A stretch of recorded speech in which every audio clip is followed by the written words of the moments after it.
Hello, everyone. My name is Amy Bello, and I've researched education for. When you think of education, you automatically think of money. Education is powerful and should be available to everyone everywhere. Education can open the doors for people, but however, there are many places where people struggling to obtain it. Now, some may say, well, what is the definition of education? Education could be defined as the process of acquiring knowledge, belief, values, skill, and habits, which teaches us to be a true human being. Whatever we have learned, whether imposed or willingly, comes under the domain from education. Millions of children and adults around the world lack the access to education for various reasons. Some live in conflict zones, others aren't allowed to attend school because they're girls, or they don't attend because their families need them to work and bring in income to support the family.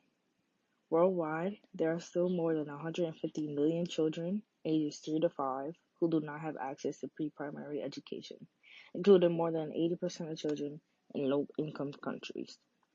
Only 1% of all childhood development aid funding goes to pre-primary education.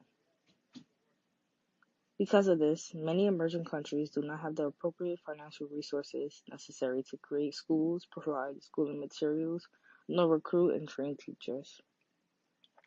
Today, it is girls who have the least access to education. They make up more than 54% of non-schooled population in the world. Despite this, girls and young women in many parts of the world miss out on school every day. Around 61 million girls are of school, according to UNICEF in 2016. 32 million girls of primary school age and 29 million of lower secondary school age. This problem occurs most frequently in the Arab states, in Central Asia, and Southern and West Africa, and is principally explained by the cultural and traditional privileged treatment given to males. Girls are destined to work in family homes, whereas boys are entitled to receive education. As women are traditionally valued for their domestic work and fertility, it can be difficult for families to see investment in girls' formal education as beneficial. And they may decide that marriage is a better option. West and Central Africa is home to some of the countries with the highest rates of child marriage in the world. Meanwhile, on the other hand, student debt has become a bigger problem over the years when dealing with education. College tuition raises every year, and many students have to consider their debt before enrolling in college. As a college student, numbers show that student debt is at an all-time high of 1.2 trillion. There is fear of students wasting their time and money in college because their chances of getting a job can depend on the economy and when they finally graduate. They're already putting their faith in the system by enrolling, but now they need to put their money and their future in the hands of the economy as well. Many tend to ignore the impact that the flow of economic cycles have and always had on colleges, and not because compassionate students and frustrations involve financing or investing their education. Education has become one of the most essential components to society.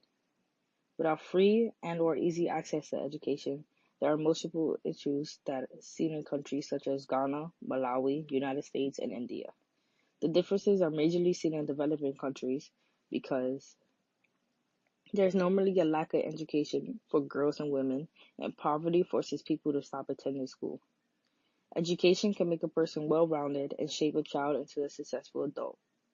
Higher education is increasingly important because people without a college education are paid up to twice as more as people with only a high school education. Making education free for everyone goes hand in hand with creating a healthier, cleaner, and powerful world. As said by Lao Tzu, if you give a hungry man a fish, you feed him for a day. If you teach him how to fish, you feed him for a lifetime. Thank you for listening.